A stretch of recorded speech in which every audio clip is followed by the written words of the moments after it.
Alam nyo naman sa mga panahon ngayon kung saan-saang mga studio matatagpuan ang mga programa at ang mga stars. So, nandito tayo ngayon sa isang studio sa Quezon City kung saan nagtitaping ang susunod nating ka-one-on-one dito sa Korina interview. Sino siya? Walang iba kung hindi French Dancing with the Stars Worldwide Champion, Billy Crawford! Handa na ba kayo?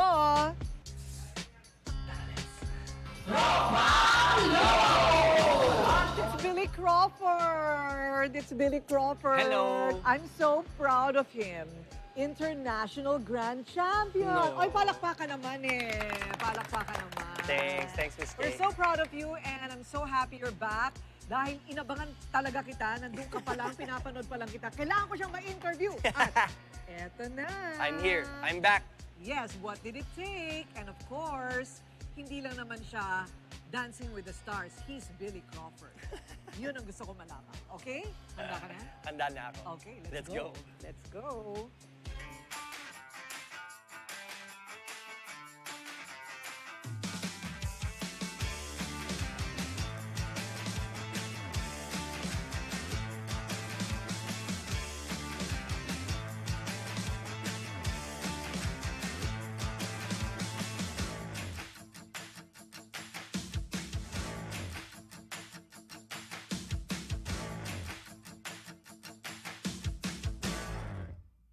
And Billy Crawford is in the house! Woo! Yeah! So proud. From child star to international grand champion of a dance contest. Can you imagine? Sa Paris, France. Wow! Pero alam nyo, pinag-uusapan talaga si Billy ngayon, pinag-aagawan. Ako, hirap ang kumuha ng interview. Salamat sa iyong paunlak. Because he won grand champion in Dancing with the Stars in France. Pero sa totoo lang, pag-usapan natin yan, ha, Billy, yung pagkakapanalo mo mamaya. But I really think that you're so much more than that. Oo naman, matagal ka ng Billy Crawford bago ka naging international grand champion ng Dancing with the Stars. In fact, how old are you now? 40. 40? Wow, life starts at 40. Yes. Pero all your life, nakatutok talaga ang camera sa'yo. Ilang taon ka nung magsimula ka?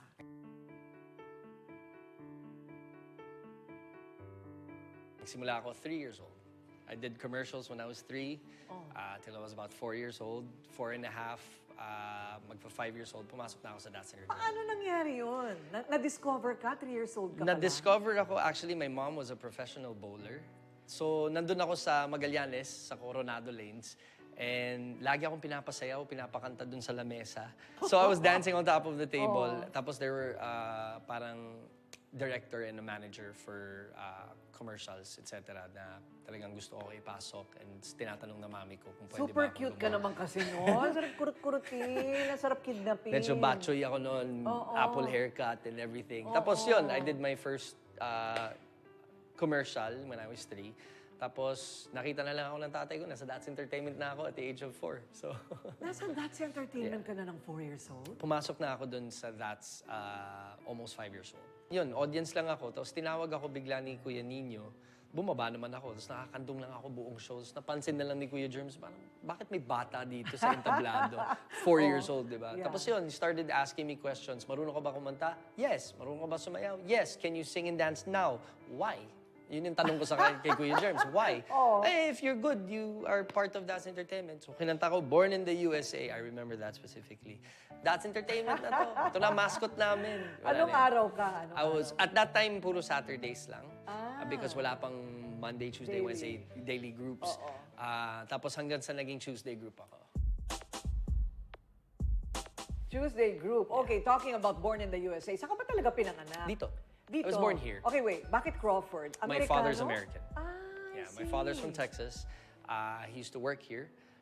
Dito siya, he works for oil, petrol, for gas. Makes sense, Texas. Yep, exactly. So, dito siya for, I think, for over 20 years. They had Nanay me, mo, Pilipina. Pilipina nanay ko. Taga Iloilo ang mami ko. Taga Ay, Haro. Ilonggo, gid. Ledesma ang nanay ko. Oh, I see. Okay, so kanino ka nagmana? Sa kanta sayaw? I think sa sayaw, pareho. Pareho silang may rhythm, mahilig silang sumayaw nung kabataan. I think my mom and my dad used to dance a lot. Pero singing, no one sings sa family ko. No one's in showbiz sa family ko. Ako lang. Wow. So your parents must be so proud of you now. What did they say? They're very, very proud naman ang mommy at daddy ko sa akin. And I wouldn't be this good or I wouldn't be who I am now if it wasn't for them molding me. Talaga? So I owe them everything. So supportive sila all Super, throughout. super. Okay, wait, but you never took it against them that you were working so young? No. You know, my dad, since he's in the oil industry, even if he was based here sa Pilipinas, he would still have to go to Australia. He would go to different parts of the world to dig. And so I'd see my dad once, twice a year. So for ilang taon yun for my youth Hirap ko. yun, ah. It was very difficult. So my mom would be the one taking care of me here. So even if I was in showbiz na, my dad would be away and my mom would be the one taking care of me here and my management. Tapos nung every time na, for example, 12 years old ako, parang hindi ko na masyado nakikita tatay ko. My mom asked me, would you mind going to the States na lang with your dad? Sabi ko, yeah, sure, of course. So I quit everything here. Tinigil ko na lang showbiz. Sabi ko, I want to be with my family. So I left. I remember Tita Angeli was the one who produced a concert, a farewell concert ng akin, Billy Joe farewell concert when I was 12. Billy Joe ka pa noon. Yes, Billy Joe pa ako nun. Billy Joe Crawford siya noon. Ilan taon ka noon when you 12. decided to leave? 12. 12, yeah. I So see. my dad was already in the States. Sabi ko na lang, sige. Tapos, I remember I was in Texas. Siguro mga isang taon wala akong ginagawa. I was just in school, playing football, etc., etc. I was really bored. Hindi ko na talaga kaya na hindi kumakanta, hindi sumasaya. Wala ako sa entablado. So I asked my mom, can I join a talent show? And then when it started na, I started joining more things. They were very supportive. Never akong hinindian ng magulang ko. So I wanted to move to New York at 14, 15 years old. And because I wanted to start a career nga there, develop a career, I found a manager there, found producers there, etc. Decidido. Decidido talaga. What happened in New York? That's when I started everything. I auditioned for everything. I tried to find a record company. I was in a development career, so I was rehearsals every day while going to school. I had regular jobs. I was delivering pizzas. I was working in the youth center. Wait. Anong mga racket mo noon? Delivery boy ng pizza. I was doing roofing at the age of 17, 18. Construction worker pa. I was delivering pizzas. I was working at the youth center for Queens, for Roosevelt Island. Kailangan mong bayaran yung studio time mo. Kailangan mong bayaran yung mga taong... At ikaw ang kumikita nun Yeah. para doon. So I was trying my best to balance school, balance being professional as an artist. So, in fairness, natulungan naman ako ng karir ko dito sa Pilipinas, yung at least to know the work ethic na kailangan ko, yung kung paano gawin or paano dumiskarte sa industriya natin. Oo, no? Hindi alam ng tao yan, ha? Nag-delivery boy ka pala ng pizza, ha? In my neighborhood, doon ako nagde-deliver ng pizzas. Talaga? So I've been robbed many times and now hold up here and No there. way! Talaga? Of course, New York, ano? Wala, hindi mo maiiwasan. Oo, but it's funny that you chose New York over LA. No regrets, iniwan mo ang Philippine showbiz to slug it out. Absolutely not. No naman. Because it taught me a lot. It taught me how to work on my craft. Right. It taught me how to communicate better sa industriya natin and to work harder. Right. You know, to learn. So from 3 years old to almost 20, talagang nagtatrabaho ka, nakakapaglaro ka pa ba noon? Well, in fairness naman sa mami ko, lagi siyang nagbibigay ng oras para to spend time with friends, family, laging may handaan, laging may makapaglaro man lang ako to experience childhood. And when I was in Texas, I was in school lang. I wasn't doing anything except for playing football nga. So parang I had my sense of normal youth.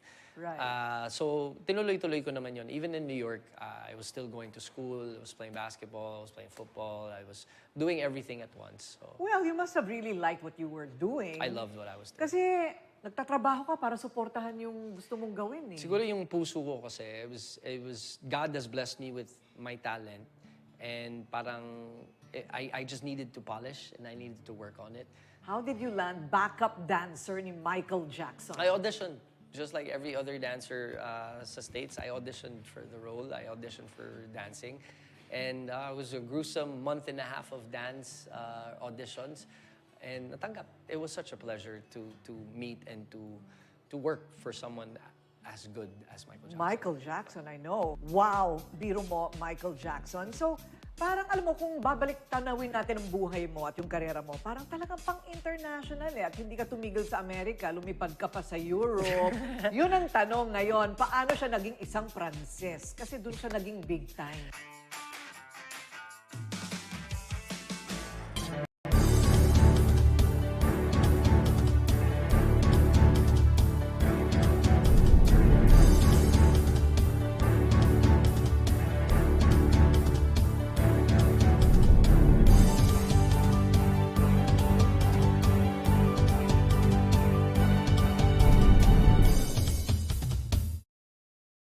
Bossing Poleng yung tali. Ako po si Juliana Katapatan. College graduate ka. Nagsinungaling ka! Hindi po, hindi lang ako nagsasabi ng totoo. Late ka kaninang umaga. At hindi lang yon ha? It's the third time for this week. Naalagaan ko po yung lolo kong na-stroke. Hindi totoong na-stroke ang lolo mo? Hindi po, patay na po yung dalawang lolo ko. Wala na akong lolo. Love, Bosleng and Tali. Tuwing linggo, alas 6 ng gabi dito lang sa Net 25. Panalo tayo pag together, walang talo pag together, let's get together sa Net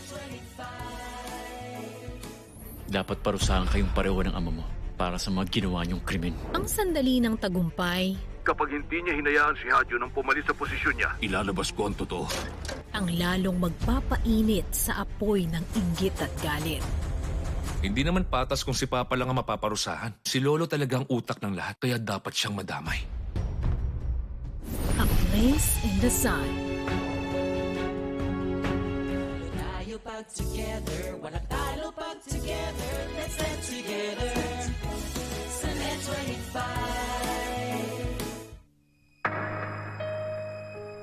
Bakit ka may picture nito?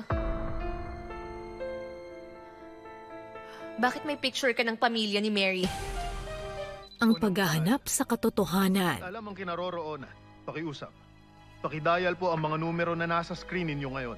Ano bang gusto niyong gawin ko sa kanya? Turuan mo siya ng leksyon na wag guluhin ang aking pamilya. Ang magdadala ng kapahamakan.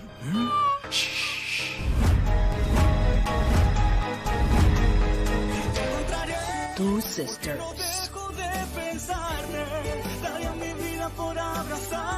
Panalo tayo pag together, walang talo pag together, let's get together sa Net 25.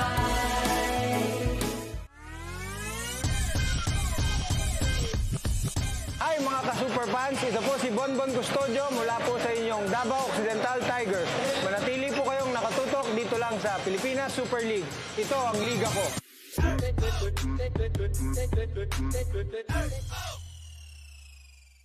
Let's get together sa Net 25. Bakit ka muna pumunta ng Europe? It's part of the record company naman kasi. Richard Branson owns the company. Right. So he was based in London, in France, in USA, and just Japan. So it was big parts of the world. Nung pumunta kami doon, unang Billy Crawford self-titled album yon. I was urgently in love. Yung kanta didn't work. As in, wala talaga.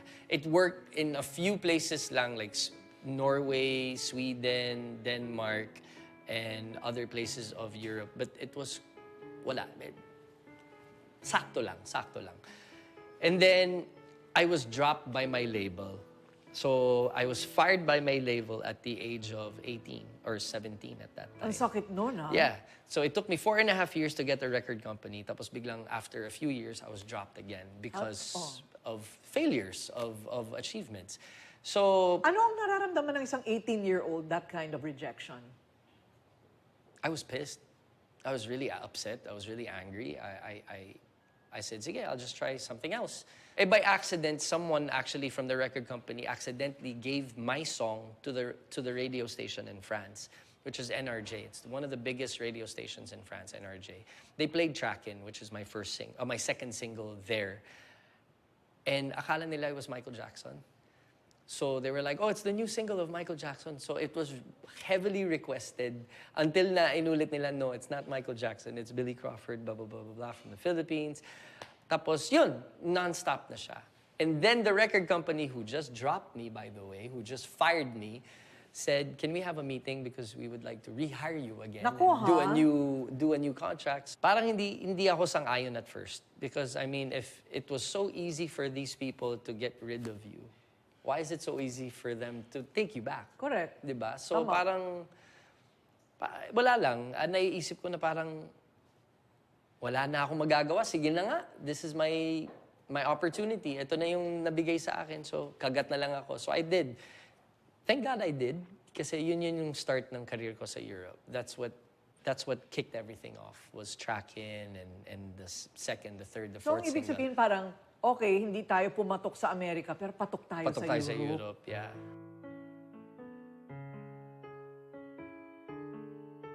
At ano naman itong super gigantic hit na Track-In. song mo? It was Track-In. Track-In was #1 for almost 11 weeks, I think, in France. Wow. But France kasi parang ang galing kasi they call it Francophone, which all the countries that speak French, sakop na ng industriya. So, from Belgium, Switzerland, France, other parts that speak French, parang naging #1 yung Track-In.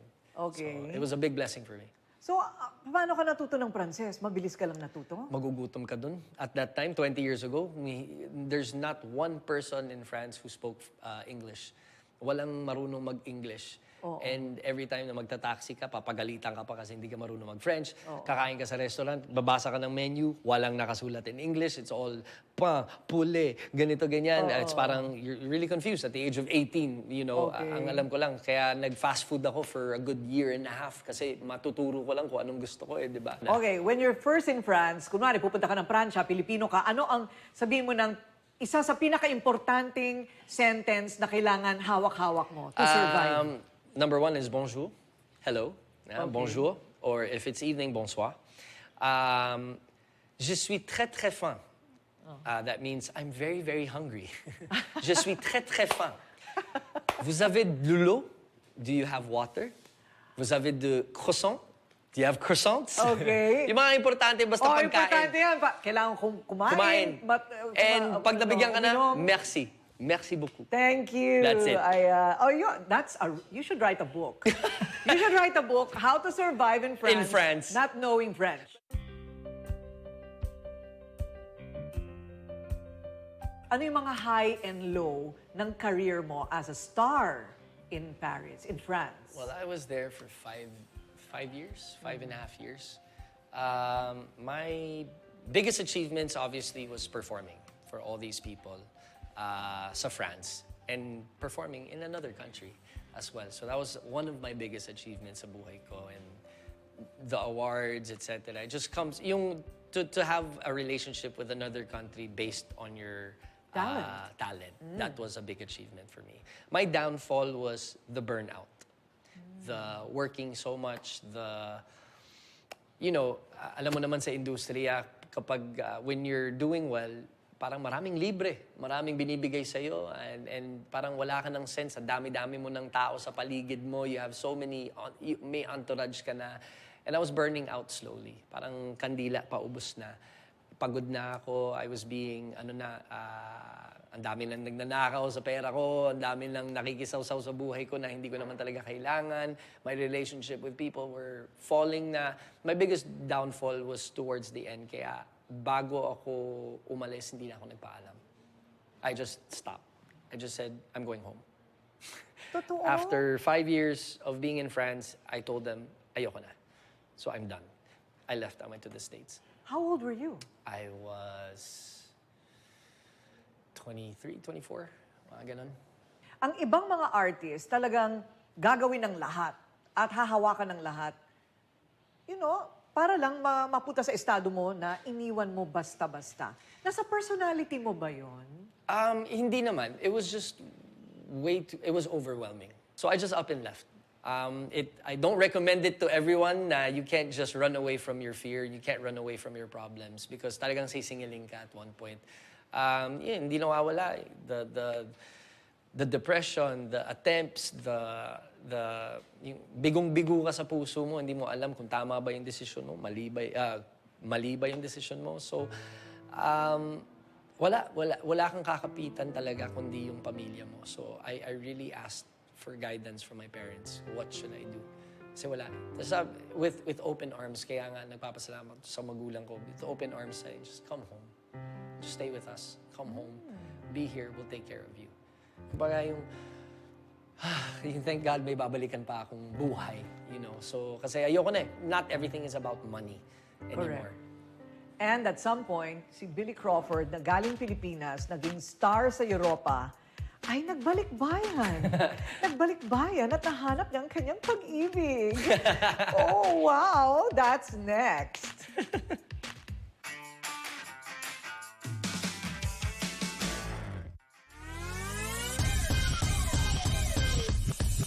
Superfans, magingay. Ito po si Felix Apreco ng inyong Davao Occidental Tigers. Kayo po ay nanonood ng Pilipinas Super League. Ito ang liga ko.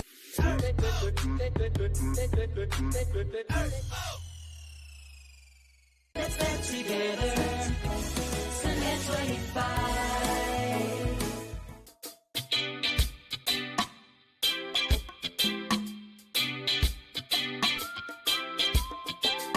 Singpoling yung tali. Ako po si Juliana Katapatan. College graduate ka. Nagsinungaling ka! Hindi po, hindi lang ako nagsasabi ng totoo. Late ka kaninang umaga. At hindi lang yon ha? It's the third time for this week. Naalagaan ko po yung lolo kong na-stroke. Hindi totoong na-stroke ang lolo mo? Hindi po, patay na po yung dalawang lolo ko. Wala na akong lolo. Love, Bosleng, and Tali. Tuwing linggo, 6:00 ng gabi dito lang sa Net 25. Panalo tayo pag together. Walang talo pag together. Let's get together. Sa Net 25.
Alam mo, curious ako sa mga kasama mo sa office. Magkwento ka nga. Si Mr. Chan. Bakit ang sama ng lahat ng lalaking gwapo? Masama siya at may mga masamang balak siya sa sarili niyang kapatid. Pero, kaya ba ni Sanem i-deny ang kakaibang nararamdaman niya? Girl, baka naman kasi mali ang impression mo. Ready ka na? Sundan sa Daydreamer. Monday to Friday, 7:30 p.m. Dito lang sa Net 25. Panalo tayo pag together. Walang talo pag together. Let's get together. Sa Net 25. O kung hindi nyo alam ang sagot sa tanong ko, walang problema, ayos lang yan. Ang mahalaga ay hindi rin alam ng kalaban mo ang sagot para sa'yo pa rin mapupunta ang points. Please welcome our Star Gamers na dancers! Magagaling to! Magagaling! Sobra! Sobrang mahihain po talaga ako. Mahihain ka pa yung lagay na yan! Jem, matanong ko lang, bakit pipindot mo yung buzzer mo? Gusto ko pong manalo kasi gusto ko itulong yung pera sa mga taong nangangailangan. Wow, iba rin. Ibang klase rin to. And this is the game! Agad-agad, level up!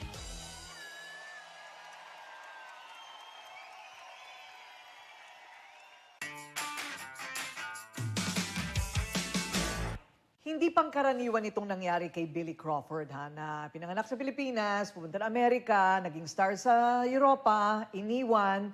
Balik Pinas, talaga ba? Hindi ka ba nahirapan? Hindi ka ba natakot? na may babalikan ka pa ba? Okay, pamilya nandyan. Karera, paano? I remember yung burnout ko dun sa France. I went back to the Philippines after being on tour for 2 years.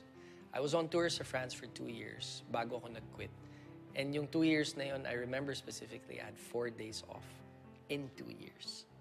So araw-araw ako, I'd be on trains, planes, cars, vans, tour buses, entablado, interviews. Kaya ako na-burnout. Kaya ako sumuko. And then when I left, sabi ko, magbabakasyon muna ako sa Pilipinas. Yeah, I'm in the Philippines. Watch your back. There's no place like home.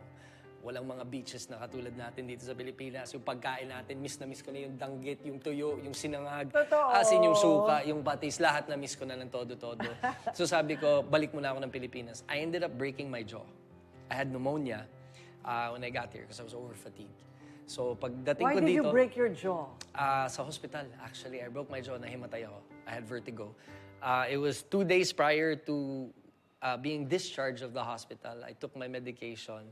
Pumunta ako sa banyo. Pag flush ko ng toilet ko, pagising ko, ang dami ng doktor sa paligid ko. Yung panga ko nandito na nakalawin. Grabe naman ang mga experience mo, baby. Ay, makulay ang buhay ko. Wow. Makulay na makulay. Oh. So yun, nung nabasag yung panga ko, sabi ko parang ayoko nang mag-continue dun sa ibang bansa. Pero pinabalik pa rin ako sa France at that time because I was awarded. Tapos bumalik lang ako with a broken jaw. I was there for about a month. I came back to the Philippines. Sabi ko, dito muna ako for a while. My dad was here. Nag-vacation kami kasama ng pamilya. And si Kuya Germs.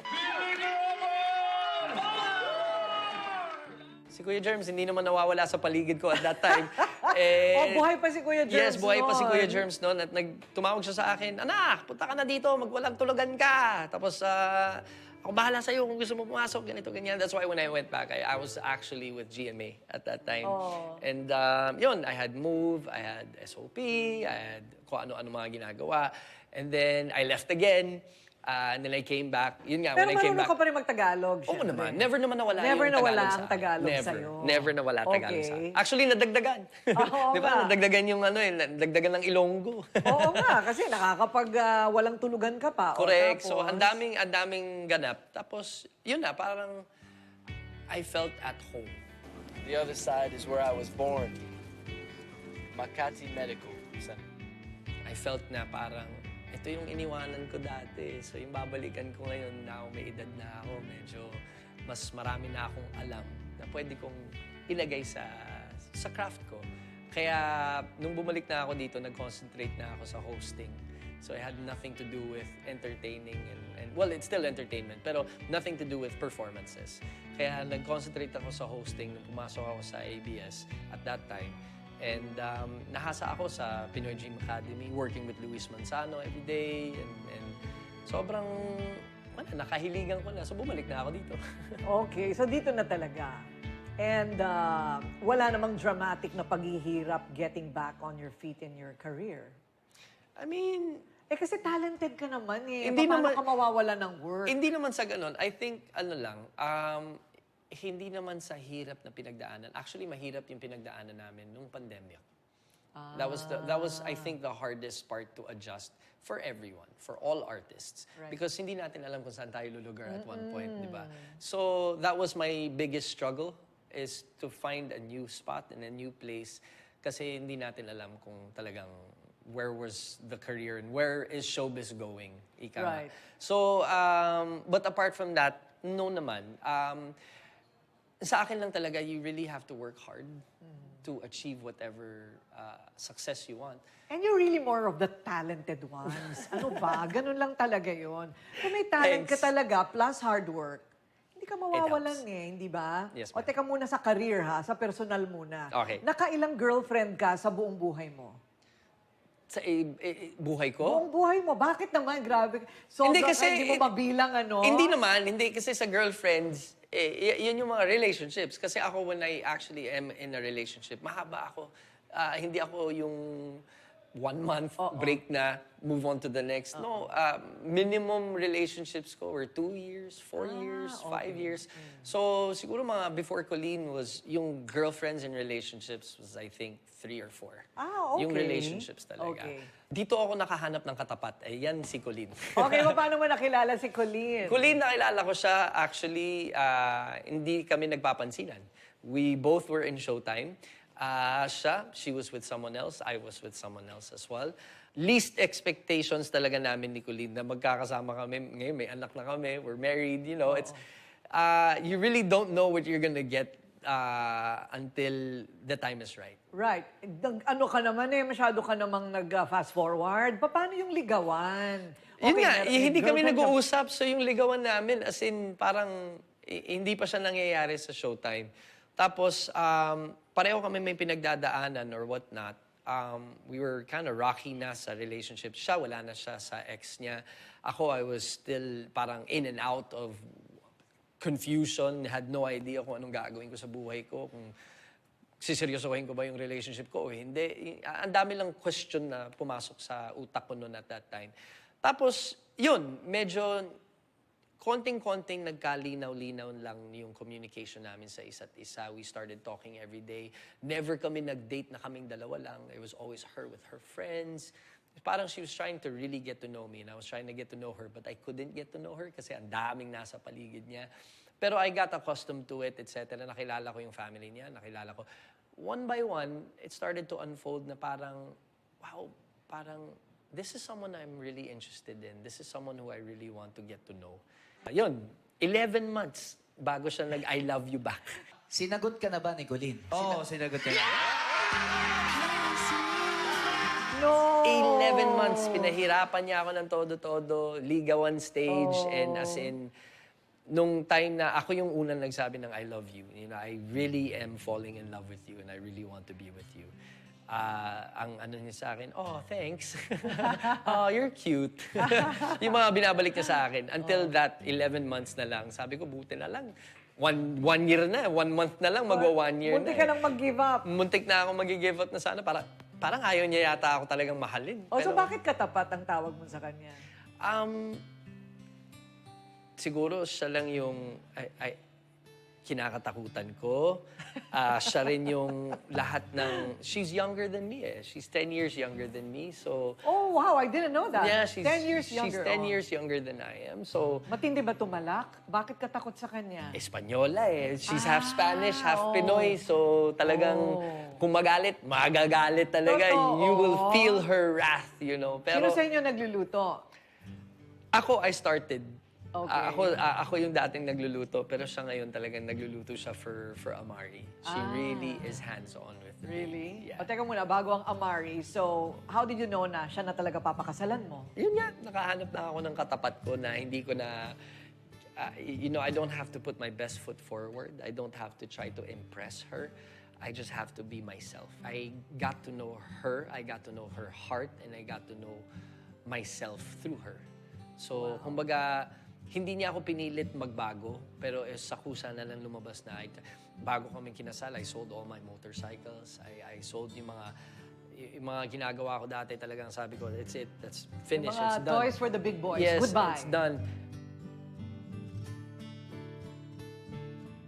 Pero yung after 2 years of being together, siya yung unang nagbigay sa akin ng motorsiklo because she knew that I'm passionate about riding motorcycles. Parang, no, I don't hold it against you. I know you're a safe driver. As long as you're safe, ito, my gift for you is a motorcycle. Parang, talaga? Cute, talaga. So, yun. Parang, now I understood na the unconditional love talaga. Kumbaga, it doesn't matter. Hindi mo pipigilan kasi yung isang tao. Kung mahal nila ang isang bagay, hindi mo pwedeng pigilan. Kahit na alam mong hindi ikabubuti para sa ibang tao, pero sasakripisyohin mo talaga, but you will just help them and guide them to, you know, to be safe. So, lagi yan, si Colleen, I'm sure nininervyos yan pag nasa motor ako, pero that's my means of transportation. So, I take a motorcycle every day. Are you safe? Yeah, I'm very safe. I've been riding for more than 16 years. So, si Amari was planned. Pinlano nyo na magkaanak? No. Dumating lang? No, not at all. Talagang, actually, nagpa-check na ako. nagpa-check ako kung May am I problema. shooting blanks ba or do I have a problem with me? I remember we were in another country. We were in New York. Bakasyon lang. And weird enough, I was driving. Colleen was next to me. And we were driving in the highway. Tapos, wala. Deadma lang ako. I was really concentrated. Tapos pagtingin ko sa kanya, basta iba yung itsura niya. And then she looked at me, she was like, "You can't see me crying." I was like, "First of all, why are you crying? Bakit ka umiiyak? We're gonna have a family, but it's in his time, not ours." Kasi panay kami ng ask na sana, alam mo yun, sana one day we are gonna be blessed with a child. New Year's Eve countdown, I was performing for BGC, and nandun si Colleen. So parang the next day, parang masama pakiramdam niya. She was sleepy. She was sleeping the whole day. Tapos she got home, yun pala, she was testing na. She was testing for if she was pregnant or not. Kasi yun nga, she didn't have her period na. Parang she was late and hindi niya alam, hindi niya maintindihan. 3 o'clock in the morning, sabi niya, "Love, come here, hurry, bathroom." What's happening? Binigay niya sa akin yung test. Sa ako naman, parang, ano ba to? Inamoy ko pa eh. Love, are you serious? Love, it's the birthday. Ano ba to? Ano ba? Ito, promise, may video pa yun na inamoy ko. Tapos inamoy ko. Tapos sabi ko, "What is this?" Sabi niya, "Look." Tapos pagtingin ko, there is a faint line.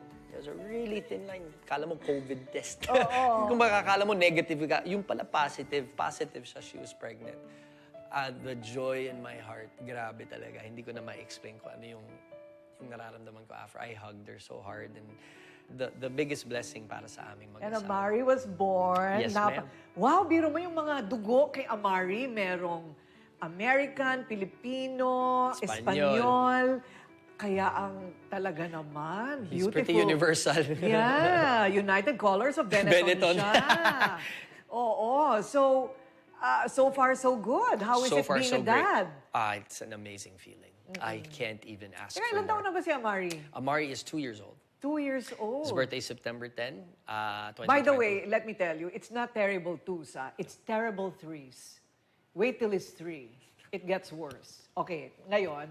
Yung pa lang naman sana sasabihin ko, he's in the stage of terrible 2 kasi talagang hindi Nako, namin makontrol. Hintayin So mo yung 3. 3. Yes. Ayun na yung Kakasabi no, lang I ni don't Colleen, like, I Oh. don't know how long I can take of this. Kasi she's still breastfeeding as well. Oo. Medyo kumakalma na ngayon. But yeah, Amari is 2 years By old. the way, let me say, ang galing ng ginagawa ni Colleen at 2 years old, still breastfeeding. Bawa ko dyan. Wow. That's so important for a child. A Yes. child's health. My wife is my hero. Oo, ang Kasi galing niya, no? talagang it's crazy. It's absolutely crazy kung anong sakripisyo ng isang nanay. Saludo ako for all moms. To you guys. Sometimes si Colleen hindi niya na alam kung tao pa ba siya or baka. Yun yung question niya sa sarili niya. Grabe naman yan. Teka muna. So, what are your plans for Amari? What's your parenting principle? Like, let him go wherever he He he's pleases. destined to be? Yeah. Or are you going to mold him? There's no limitations for us. Kumbaga, I'm as open as kung ano man ang gusto niyang laruin, ano man gusto niyang tahakin sa buhay niya, ibibigay namin. We will try our best to give him the world if we could. But as long as he learns discipline, as long as he knows what's right and what's wrong, that's it. Okay na kami. Pagmamahal, he's a joyful kid. He's sobrang happy. He's playful. He dances so much. He loves music. He loves cars. He loves flowers. Ala! Yeah. He's just like you. He's just like me. He's like you. Makulit. I wonder kung sasali din siya sa mga Dancing with the Stars pagdating ng panahon. At least mabibigyan ko na ng tips ngayon kung paano gawin. Oo, na hindi naman nakit-nakit ang na hindi katawan masakit niya, yung katawan diba? niya. Ngayon pa lang, papa-exercise ko na siya. O, kita nyo, sinasabi ko sa inyo, si Billy Crawford is much more than just grand champion of Dancing with the Stars of 2022, okay? Ang dami niyang pinagdaanan and he is Billy Crawford. Pero, nandito tayo ngayon kasi gusto namin malaman, paano ba maging isang international dancing star? Out of the blue. Yan ang pag-uusapan natin, ha? Linipad tayo ulit sa yung pagbabalik bayan ni Billy Crawford sa France to be a champion.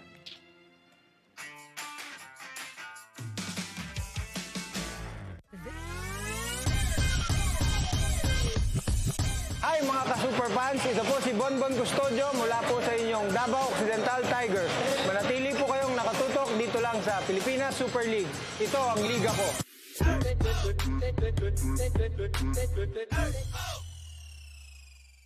Let's get together. So let's run it by.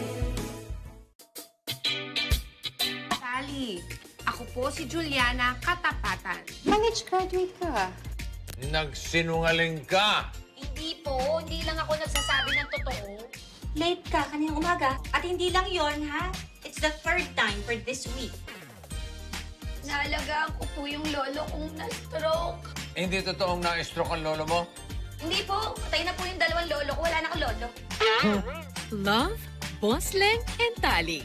Tuwing linggo, alas 6 ng gabi dito lang sa Net25. Panalo tayo pag together. Walang talo pag together. Let's get together. Sa Net25.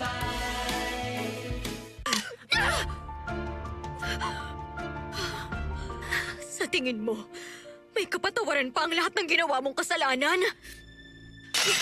Konsensya ay labis na nagbabago. Isulat ninyong tatlo.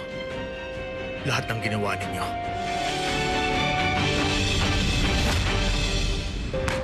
Ang batas man ay hindi matatakasan. Sasabihin nila na ikaw ang may pakana at wala silang alam. Hindi mo. Matatakasan ng kulungan.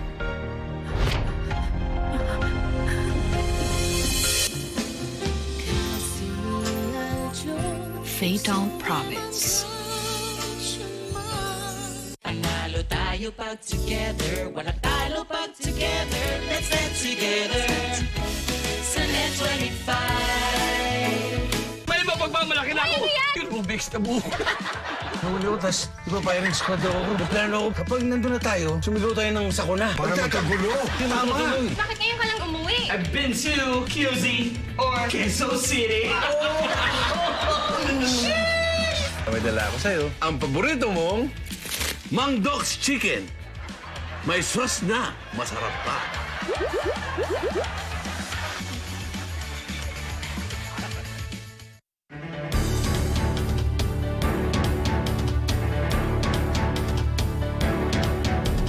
Dito sa UAE especially, they love Filipino.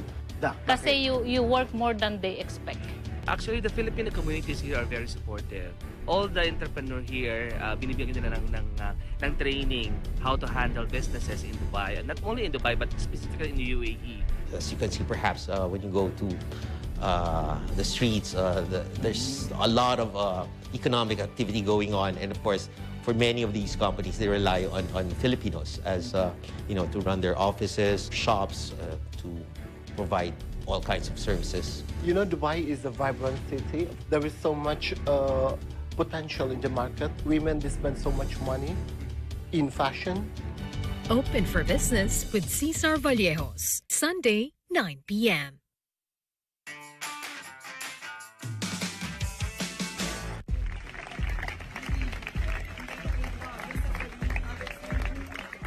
The first ever Filipino to win the French dance competition show Dancing with the Stars, biggest in France and global. Global, right? So lahat ng mga nandoon sa competition na yon mula sa iba't ibang bansa, magagaling din sila lahat. All of them are very, very good, very professional. Lahat ng pro dancers, ng all the artists that we're dancing with, were professional, competitive ballroom dancers. Right. Tapos yung mga kasama nila katulad namin were the inexperienced ballroom dancers. You had athletes, you had actors, actresses, singers, performers. So there's 12 of us. Wow. Gaano katagal yung training? The training, minimum kasi talaga dun was per day about 8 to 10 hours a day. A day? Yeah. At 40 years old, ano ang nagpa-decide talaga sa'yo to really go for it? Hindi ka na nagdalawang isip eh. Talagang... Well, nagdalawang isip ako at one point, did? Ms. Kay. Yes. Oh. Ang nabigay ng lakas ng loob sa akin si Colleen. Was my wife. if I didn't have her full support and if she wasn't coming with me, kung hindi siya makakasama sa akin, I would have never said yes. Totoo. But I asked her na parang, love, ito ay a little bit over 3 months ang I have to stay there. So I don't think, hindi ko kakayanin na wala kayo.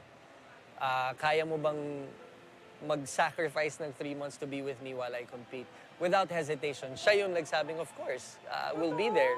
So, sumama sila. The baby was with us. Wow! Here So and there. sumama pala sila, Colin. Yes, Okay, so they were there with me. Yun yung nagbigay sa akin ng malaking check na parang, okay, kakayanin ko to kahit anong mangyari because my family is with. Kaya ako ginawa to was, one of my biggest challenges was to dance ballroom dance. Cha-chas, tango, waltz. Pero hindi ka nagcha-cha-cha tango waltz dati? Not at all. Zero. Okay. As in zero talaga of zero technique with standard dance. Dance standard ang tawag nila doon. Or dance de salon. I said I would like to challenge myself to see if I can actually learn. Do it. And nanalo tayo. So, Grabe! It takes hard work. Alam mo, pinapanood namin talaga yung dance. And I said, what? He can dance like that? Oh, thank you. Grabe! Ang galing talaga. Thanks, Miss Super. Kay. Thank you so I much. thought I was watching somebody else.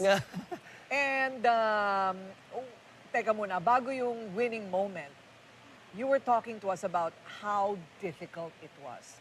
Baka akala ninyo madali. Eto, pakinggan ninyo si Billy kung gaano yung hirap niya bago siya nanalo dyan. Okay, first week of rehearsal, sabi ko, this is gonna be okay, relax lang to, sakto lang.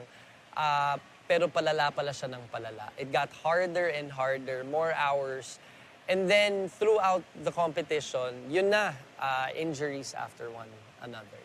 Really? Why? What kind of injuries? I tore my groin. I had a 9-centimeter tear dito sa groin ko. I had calf strain. Both of my ankles were already messed up prior to going there. I have torn ligaments sa left ankles ko. My right ankles, I have 2 ligaments na putol. My back, my lumbago, bumigay na siya because I couldn't carry my partner. So ang dami, sunod-sunod siya from... It got really physical after the 5th week. The first 3-4 weeks, medyo kakayanin mo pa. Pero after a while, hindi ka na masyado kumakain, wala kang ganang kumain. You're exhausted. Siyempre, pagdating mo rin sa bahay, my family was there and I wanted time with the family kasi bihira kang makahanap ng oras with the family or with my child. Kasi pag parating na ako sa bahay, patulog na siya. Ang laki ng pinayat mo. Yeah. I lost over 20 pounds in the span of 10 weeks. Wala, you never give up. Siguro nasa dugong Pilipino na tayo na hindi tayo susuko. Laban lang kung laban. Tiis ganda. Grinding your teeth habang sumasayaw ka. Talagang ano na lang, push. Kayang-kaya. Oo, kasi parang hindi na lang siya physical kung hindi mental. Mental. Kailangan mental you're game. strong mentally. Physically, to survive nandun it. na di ba? Oo. You have to be strong physically. Pero if you're really weak mentally, wala na. Pero dumating ba ang panahon sa'yo na akala mo, ayaw mo na, hindi mo na kaya, sobrang hirap na? I had the conversation with Colleen. I remember I was crying. I think it was the 7th week. I had to learn 6 or 7 choreographies in 4 days and to compete on Friday. I remember umiiyak na ako, sinabi ko kay Colleen, magagalit ka ba sa akin if I quit now? Kasi hindi ko na siya talaga kaya. I wanted to stop everything na gusto ko na umuwi. Hindi ko na kaya. The pressure was too much.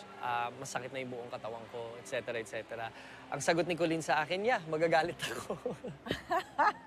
Kala ko naman isi-sugarcoat niya yung hindi. Of course, we're here to support you. Sabi niya, yeah, magagalit ako. Sayang yung pilintahan natin dito. You should fight, love. You should fight. You give it your best. But if you really can't do it, we understand. Gumano na siya. Sabi ko, hindi. Since you said magagalit ka, I'll take that in my heart. I'll take that in my head that I'm gonna push for the family. So that's what gave me the strength. Wow. And that would have disappointed your partner. Yeah, it would have. Kaya po kami nandito sa set, sa entablado, akala namin mapapasayaw namin siya. Pero hindi na pala kaya ng katawan niya dahil sa nangyari sa kanya sa prank. Ano sa palagay mo ang nagpaangat sa performance mo? I have a theory. What? They know you there. Well, they know everyone there. They know everyone there. They but know you're everyone one there. of them. Hello, David Douillet, which is sa bagay, a two-time gold medalist for Olympics for karate, taekwondo. There is Eva Queen, which is one of the biggest artists in France. There was Carla, yung kasama ko sa finals. She was the youngest parang new sensation of France.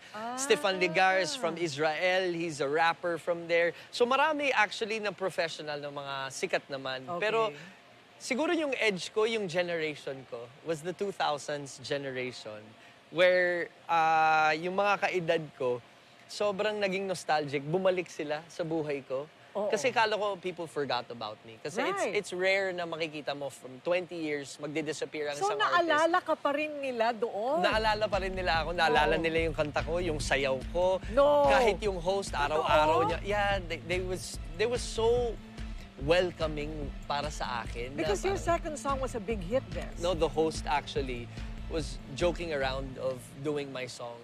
Kasi every time na nandun kami sa Friday, laging pinapatugtog yung kanta ko. Totoo. Lagi, every Friday. So naging nostalgic na rin ang France sa pagbabalik, ko.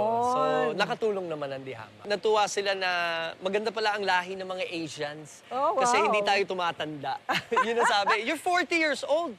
Kasi mga ibang kasamahan ko were younger than me. Pero wala, hindi pa rin nawawala siguro yung youth natin sa puso. Right. But okay, so aside from being one of them and recognizing you, what about the performance? Do you think really made you stand out?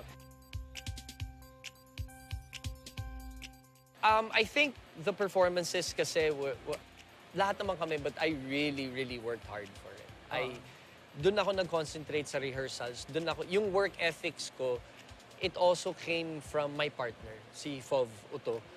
She's really good. She's super duper good. And she's so professional and so strict with everything. Nagkwento ako sa kanya kung anong pinagdaanan ko. Sakto, yan ang gagamitin natin for ganito. It's very orchestrated and organized well. So, kumbaga, kumakapit na lang ako sa mga nasa paligid ko at that time. So yun yung isang malaki. Kasi from the first week, number 1 kami sa standings for the point system. 1, 2, 3 hanggang 7th week, number 1 kami. 8th week, dun ko sinabing medyo bumaba yung confidence ko. Dun na yung sinasabing dapat mag-forfeit na lang ako, etc. 8th week, naging number 2 ako. I was so pissed off with myself. Sobrang pikon na pikon ako sa sarili ko that I failed. For me, sabi ko, kailangan tayo magtrabaho. So I worked extra hard with all the injuries, etc. With medication, naging number 1 ulit kami, the 9th, until the final na. Wow, okay. So anong feeling mo that day nung finals? Wala na. Doon sa finals, kinausap na ako ni Fov. We were highly medicated na. Pero sinabi niya na sa highly medicated. Pareho na kami. She has a problem with her knee as well. Super highly medicated na kami. Tapos sabi niya sa akin, now it's the finals. Win or lose, it doesn't matter. Please, enjoy your last performances. Oh, wow. That's Yun lang important. sinabi niya. Enjoy your last performances because remember, this is your last show. Doon na ako medyo naging emotional. Kaya hinalikan ko yung sahig kasi alam ko that was my last performance. Really? Win or lose, it doesn't matter. At least I made it sa finals. Yun yung goal ko. Oh, and when finally you won, wow. May reaction doon sa nung in-announce kung sinong nanalo. It was Carla or me. Nung in-announce, nakaganon lang ako, nakayuko ako, tapos biglang in-announce na yung panalo kami. Napatingin ako sa partner ko, sabi ko, we won? We won. Tapos paatras ako ng paatras. Tapos tumalikod na lang ako, sumiiyak na lang ako. Hindi ko alam, hindi ako makapaniwala na nanalo pala ako. Ako rin, iyak ako. Kaya tinakbuhan ko, unang-una tinakbuhan ko si Colleen. I ran straight to Colleen and I hugged her really tight. Sabi ko, love, we did it. We did it. Si Colleen iyak din na iyak. We just couldn't hold our emotions back. That's such a great story. All that homecoming thing, and then parang it just embraced you back over there, di ba? Parang wow. I mean, not many people would have an experience like that, huh? It was one for the books for me. One for the books and at 40? Yeah. Wow. Okay, so we're there now. ano ngayon ang natutunan mo through all of this? Ano yung natutunan mo dyan? Alam mo, ipapasa mo yan kay Amari. I don't know if you'll ever do the same thing. Ang natutunan ko, hard work really does pay off. Right. That's one. Two, mahalin mo kung anong ginagawa mo. Really love and be passionate about what you do, especially if it's for a craft that you're working on. Three, enjoy. Never let anything hold you back. And yung pang-apat is, everything is possible pala when your family's there with you. Oh, wow, talaga naman. We're so proud of Billy. Thanks, Miss Korina. We're so proud of Billy, and we're looking forward to whatever else. They say that life starts at 40. I guess it does. I guess it does. You took the plunge and you survived it, and greater heights from here on. Yes, ma'am. Thank you so much. Talagang we're so happy that you gave us this interview. I think napaka-importante kasi ang daming matututunan ng tao sa kwento mo. Thanks, Miss Kay. And again, congrats. We're proud. Thank you so much. It's my pleasure. Basta sa'yo, alam mo naman, nandito Oh, ako di ka para sa'yo, Miss makakatanggi. Korina. I knew it. I knew it. I knew it. Only on Always. Korina interviews. That's right. Thank you so much.